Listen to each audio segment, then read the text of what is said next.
Optics के JEE के topic optics के दो पार्ट होते हैं, रे ऑप्टिक्स और वेव ऑप्टिक्स। इस वीडियो में हम रे ऑप्टिक्स के पूरे का रिवीजन करेंगे हैंड रिटन शॉर्ट नोट के साथ में। सारे टॉपिक कवर नहीं होंगे क्योंकि ये सिर्फ शॉर्ट नोट है, इसलिए उन्हें टच करेंगे। तो लाइट का नेचर होता है ड्यूअल नेचर, यानी कि वेव नेचर भी फॉलो करती है लाइट, और पार्टिकल नेचर भी। लाइट की स्पीड होती है 3 × 10⁻⁸ और ये वैक्यूम में होती है, यही हाईएस्ट स्पीड होती है। लाइट को ट्रेवल करने के लिए मीडियम की ज़रूरत नहीं होती। फिर बाद में आते हैं लॉज ऑफ रिफ्लेक्शन। पहला लॉ ऑफ रिफ्लेक्शन है कि इंसिडेंट एंगल रिफ्लेक्टेड एंगल के बराबर होएगा, यानी कि I = R। और ये आई वाला एंगल, आर एंगल और नॉर्मल जो कि परपेंडिकुलर होती है प्लेन के, वो तीनों एक ही प्लेन में लाई करेंगे। यानी कि मान लीजिए ये सरफेस है, इसके ये परपेंडिकुलर होएगी जिस भी सरफेस पे लाइट इंसिडेंट हुई है। इसे हमने वैसे प्लेन बोल दिया, लेकिन चाहे तो सरफेस भी कह सकते हैं। सरफेस के प्लेन के परपेंडिकुलर होता है नॉर्मल, और नॉर्मल इंसिडेंट रे और रिफ्लेक्टेड रे तीनों एक ही प्लेन में लाई करती है। फिर साइन कन्वेंशन, वैसे तो हम इंसिडेंट रे की डायरेक्शन में पॉजिटिव लेते हैं, लेकिन ज़्यादातर हम कार्टेशियन वाला यूज कर लेते हैं, यानी कि ये इसका जो पोल है इसे हम मान लेते हैं ओरिजिन, और वो सिंपल जो हम मैथ में यूज करते हैं, यहाँ पे पॉजिटिव यहाँ पे नेगेटिव, और नीचे वाला नेगेटिव ऊपर वाला पॉजिटिव। ऐसे यहाँ पे दोनों नेगेटिव, हाइट भी वो भी, यहाँ पे एक पॉजिटिव एक नेगेटिव, यहाँ पे एक पॉजिटिव एक नेगेटिव, यानी कि हाइट पॉजिटिव और है ना ये you negative distance. Generally object यहाँ पे होता है, इसलिए ये वाला यूज करते हैं। फिर बाद में आता है वेव फ्रंट। मान लीजिए हमने किसी पत्थर को पानी में गिराया, फिर बाद में पानी ऐसे उठता हुआ जाएगा, तो उसे वेव फ्रंट कहते हैं। यानी कि पार्टिकल्स एक सेम फेज में वाइब्रेट करने वाले, कि पत्थर गिरने पर सारे पार्टिकल उठेंगे उठेंगे, तो वो वेव फ्रंट हो गया। फिर बाद में डॉपलर इफेक्ट, अगर सोर्स ऑब्जर्वर से जो दूर जा रहा है, तो फिर बाद में मैं वो फ्रीक्वेंसी जो है ना सोर्स मेजर करेगा वो स्मॉलर होएगी। फ्रीक्वेंसी क्या है, मान लीजिए इतने 1 सेकेंड में 10 छोड़ी, लेकिन ये दूर जा रहा था, इसलिए इसके बाद में नो ही पहुँच पाई क्योंकि इनकी स्पीड माइनस हो गई, तो ये डॉपलर इफेक्ट हो गया। फिर बाद में मिरर होते हैं 3 टाइप के। प्लेन मिरर, इसमें सिंपली कोई लो लगाने की ज़रूरत नहीं होती, इसके जे में ज़्यादा क्वेश्चन भी नहीं आते। फिर बाद में आता है कॉनकेव मिरर।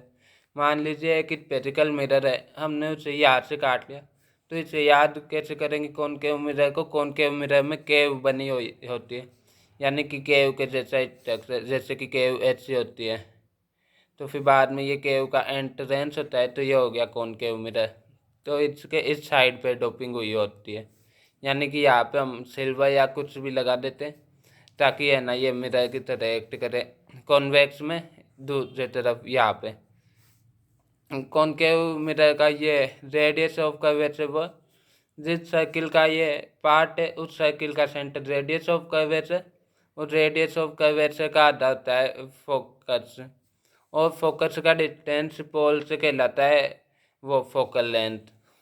तो फिर बाद में इसमें ये नेगेटिव होती है फोकल लेंथ, और इसमें पॉजिटिव। फिर बाद में अब अगला आता है प्रॉपर्टीज़ ऑफ लाइट। तो प्रॉपर्टीज़ ऑफ लाइट ये है कि मान लीजिए अगर पैरेलल टकराई लाइट मिरर से, तो फिर बाद में ये फोकस से पास होंगी, और फोकस से पास होती हुई पैरेलल जाएंगी। अगर सेंटर ऑफ कर्वेचर से जाती है कोई भी बीम, तो उससे कोई डाइवर्जन फेस नहीं, कोई भी डेविएशन नहीं होता, क्योंकि यहाँ पे 90 डिग्री का एंगल बना लेती है सरफेस के साथ में। तो इंसिडेंस भी ज़ीरो, तो रिफ्लेक्टेड भी ज़ीरो, सेम टू की सेम वैसे ही वापस, ऐसे ही इस वाले में होता है। फिर बाद में आता है मिरर फॉर्मूला। मिरर फॉर्मूला होता है 1/f = 1/v + 1/u। इसका हम यूज भी कर सकते हैं, इसके सीधे फॉर्मूला बेस्ड क्वेश्चन आते हैं जेई में। फिर बाद में अगला स्नेल्स लॉ। इसके मुताबिक यह इंसिडेंट रे, रिफ्रैक्टेड रे और नॉर्मल एक ही प्लेन में, मान लीजिए कोई लाइट रेयर से डेंसर में गई या डेंसर से रेयर में, तो उसमें एक है ना बाद में डिफरेंस आता है, उससे ही हम कहते हैं स्नेल्स लॉ के थ्रू पता करते हैं कि कितना का है। तो मान लीजिए लाइट रेयर से डेंसर में जाती है तो नॉर्मल की तरफ मुड़ेगी, और डेंसर से रेयर में गई है तो नॉर्मल से दूर मुड़ेगी। तो फिर बाद में इतना फॉर्मूला होता है mu one sine I is equal to mu two sine R, जहाँ पे आर है रिफ्रैक्टेड एंगल और आई है इंसिडेंट एंगल। और एब्सोल्यूट रिफ्रैक्टिव इंडेक्स, मान लीजिए जिस मीडियम से इंसिडेंट हुई है वो लाइट है, तो फिर बाद में है ना इस मीडियम का जो रिफ्रैक्टिव इंडेक्स आएगा वो एब्सोल्यूट कहलाएगा, यानी कि उससे ही हम नॉर्मली यूज करते हैं बताने के लिए क्वेश्चनों में वो ही दिया जाता है कि अगर क्वेश्चन में मेंशन ना हो कि कौन सा रिफ्रैक्टिव इंडेक्स दिया गया है, जैसे कि वाटर का रिफ्रैक्टिव इंडेक्स हमें दे दिया 1.33, तो ये एक रिलेटिव क्वांटिटी है, तो ये सिंगुलर तो डिफाइन होती नहीं। इसका मतलब हमें जिस मीडियम के रिस्पेक्ट में इसे मानना है वो एयर है। फिर बाद में आता है सेफ्टी पोजीशन। मान लीजिए हमने किसी सिक्के को किसी दूसरे म्यू मीडियम के में गिरा दिया, पानी है या फिर और कोई मीडियम है डेंसर जो जिसका रिफ्रैक्टिव इंडेक्स म्यू है, तो फिर बाद में वो सिक्का हमको थोड़ा सा उठा हुआ प्रतीक होएगा। इसका कारण ये कि मान लीजिए ये वो सरफेस है। अब वैसे तो नॉर्मल से अगर हम आँख को सीधा नॉर्मल पे देखेंगे तो हमें सही पोजीशन पे दिखेगा, लेकिन आँख हमारी यहाँ पे, तो फिर बाद में ये लाइट रेड सिक्के से आएंगी तो हमारी आँख से ये गई तो फिर बाद में नॉर्मल से बेंड हो जाएंगी नॉर्मल की तरफ, तो ये यहाँ पे ऐसे ही ये वाली भी जाएंगी, ये भी नॉर्मल से थोड़ा सा बेंड होएंगी, तो ये यहाँ पे, तो इनका इंटरसेक्शन हो तो रहा है यहाँ पे ये, लेकिन हमें हमारे आँख को लगेगा कि इनका इंटरसेक्शन यहाँ पे हो रहा है, यानी कि हमें इमेज उठी हुई दिखेगी। तो इसका फॉर्मूला आता है कि ये म्यू इज इक्वल टू, यानी कि मीडियम का जो डिफेक्टिव इंडेक्स है is equal to R upon है, यानी कि real depth upon apparent depth. अगर क्योंकि यहाँ पे हमने ये पहला वाला मीडियम एयर है, इसका रिफ्रैक्टिव इंडेक्स 1 है, ये म्यू है ना, वैसे भी रिलेटिव रिफ्रैक्टिव इंडेक्स होता है, एयर नहीं आएगा तो म्यू रिलेटिव लिख देंगे, जो कि हम जानते हैं क्या होता है कि है ना म्यू नीचे वाले मीडियम का जितना ऑब्जेक्ट है अपॉन में म्यू ऊपर वाले मीडियम का। फिर बाद में अगला आता है वो शिफ्ट भी होता है। मान लीजिए ये शिफ्ट कितना हुआ, यानी कि ये कितना ऊपर गया ये सिक्का, तो फिर बाद में इसे हम पता कर लेंगे, ये अपर एंड डेप्थ भी निकाल पाएंगे, इन दोनों के बीच का रिलेशन आ जाएगा। फिर बाद में हम कर देंगे इसे real depth is equal to height पानी की, फिर बाद में पानी की हाइट आ गई हमारे पास में रियल डेप्थ, तो फिर बाद में हमें म्यू भी दिया हुआ होगा तो यहाँ से अपेरेंट डेप्थ भी आ जाएगी। फिर बाद में अब अगला है, मान लीजिए हमें कोई स्लैब दे दिया, तो इसके कारण कितना शिफ्ट होएगा, जैसे कि ये कोई स्लैब है या फिर ऐसे मान लीजिए कि ये पानी से टी हाइट नीचे है, तो फिर बाद में ये वो वाला ही होएगा जिसके कारण हमें ये इमेज ऊपर बनती हुई दिखेगी, तो फिर बाद में ये कितनी ऊपर बनती हुई दिखेगी, तो इसका आंसर आएगा ये डेल्टा टी, यानी कि शिफ्ट को हम डेल्टा टी भी लिख सकते हो डेल्टा एच भी, तो delta H is equal to ये आ गया 1 - 1/यू म्यू, जहाँ पे ये रिफ्रैक्टिव इंडेक्स है रिलेटिव वाला इनटू ये टी, यानी कि हाइट। इस लैब में भी यही लगा देंगे, और पानी है तो फिर बाद में पानी के जितना पानी ऊपर है उसे टी मान लेंगे, क्योंकि उससे ऊपर वाले से ही फर्क पड़ेगा। फिर बाद में अब अगला आता है क्रिटिकल एंगल। मान लीजिए ये फॉर्मूला है इस लॉ का, mu one sine I is equal to mu two sine R. अब मान लीजिए कि है ना म्यू2 साइन आर 90 होने पे भी म्यू1 साइन आई से बड़ा नहीं हो पा रहा, जैसे कि यह है कोई बड़ा नंबर है, ये 2 है, तो फिर बाद में 2 इंटू साइन कितना हो गया ये sine 30 degree is equal to ये म्यू2 है 1 इंटू साइन आर।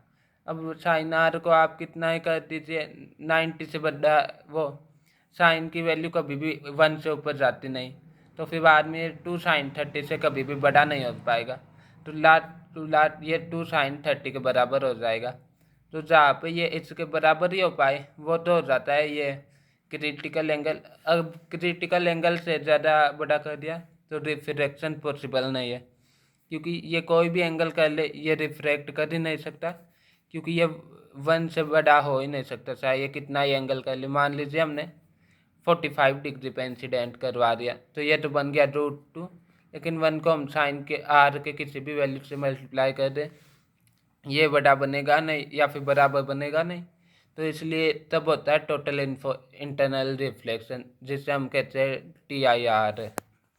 फिर बाद में अगला आता है लेंस फॉर्मूला। तो लेंस फॉर्मूला क्या होता है, 1/f = 1/v - 1/u, जहाँ पे ये u ऑब्जेक्ट डिस्टेंस है, v इमेज डिस्टेंस है। इसमें हमें नेगेटिव पॉजिटिव साइन से कोई मतलब नहीं है, हम सीधा साइन के साथ में इनकी वैल्यू पुट कर देंगे उस वाले ज्योमेट्री वाले से पता करके।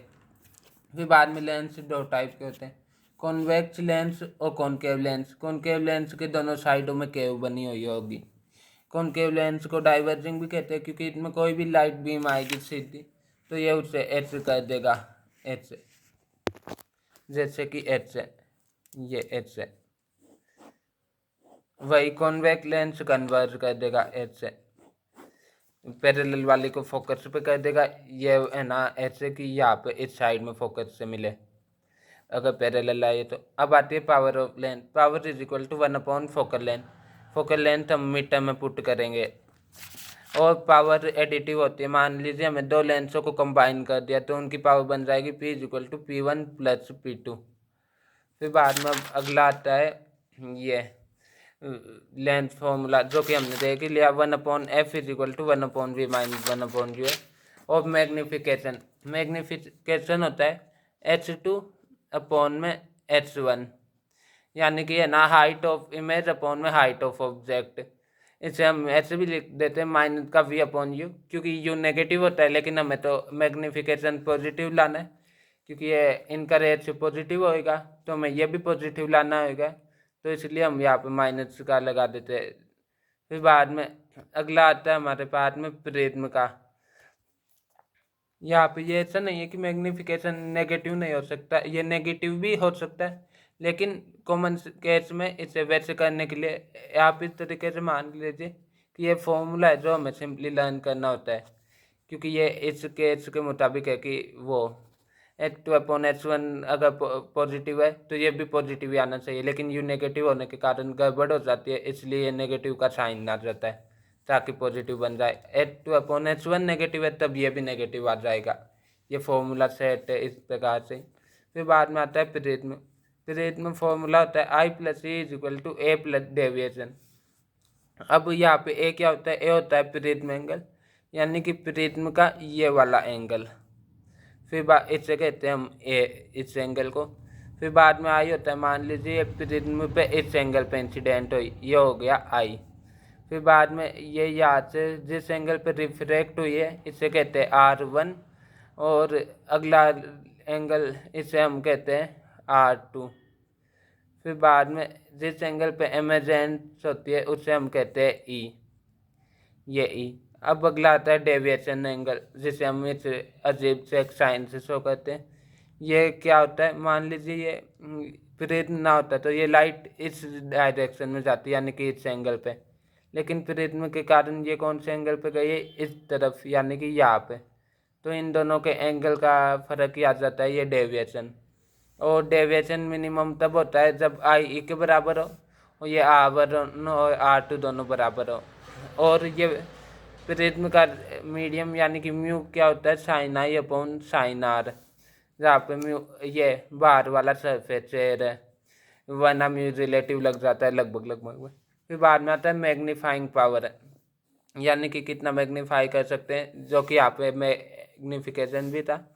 M = 1+, ये सारे फॉर्मूले उनके यूज होंगे, इसलिए इन्हें रटना होता है। 1 + D/F, यहाँ पे D है वो डिस्टिंक्ट विजन, यानी कि 25 सेंटीमीटर होता है और ह्यूमन आई के लिए। ऐसे ही कंपाउंड माइक्रोस्कोप के लिए ये फॉर्मूला होता है, ये लेंथ ऑफ माइक्रोस्कोप का फॉर्मूला होता है ये V0 + UE। और टेलीस्कोप के लिए ये फॉर्मूला होता है, ये नीचे ये दे रखा है कि इन फॉर्मूले से क्या क्या डिनोट होता है, इसलिए ऐसे रटने के हैं तो ये याद करने होते हैं, क्योंकि इनका डेरिवेशन लगभग 10-15 मिनट से भी ऊपर जाता है, तो फिर बाद में डेरिवेशन का कोई पॉइंट नहीं, क्योंकि वो MCQ टाइप पूछा जाएगा, क्वेश्चन डेरिवेशन पूछ नहीं सकते, इसलिए ये। लेंथ ऑफ टेलीस्कोप ये होता है F4 + FV। तो यह हो गया पूरा चैप्टर कंप्लीट।